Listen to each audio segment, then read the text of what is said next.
So guys, itong video na ito ay para kay Boss Idol lang 'to. Yung mga bashers ko diyan, hindi kayo kasali dito, Huwag kayong mangialam dito. Nanggigigil ako sa inyo, eh. Ngayon, gigil na gigil na naman ako kay Boss Idol dito, mga idol, Kasi lagi nilang Ayan, may laman na yung baso ko, magic baso ko. Ayan. Tara, samahan niyo ako. Huwag po kayong mag-alala, safe na ako dito. Ano? Safe na ako dito. Yung mga nambabas po sa akin, huwag po kayong mag-alala dahil safe na safe po si Boss Idol dito ngayon sa pinagkakapihan niya. Ano? Sapagkat, kung inyong makikita ay may tali sa aking likuran. Ayan, nakatali na po ako. Ayan, hindi, malaglag man po ako. Sigurado, hindi ako didiretso sa baba. Ayan, Ayan, tapos nakatali po siya doon. Ano? Ayan, tapos nakaano po sa liig ko.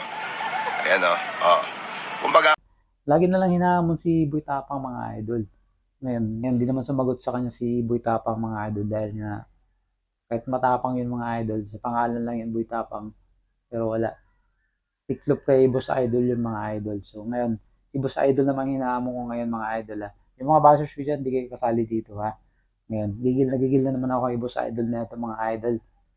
Talagang laging naghahamon, eh. Ngayon, ikaw na naman yung hinahamon ko ngayon, Boss Idol. Ito. Dito lang sa double dick namin, mga idol. Yan. Yan, Ayan, Boss Idol. Lalaban ka ba sa akin? Boss Idol. Ninja prank!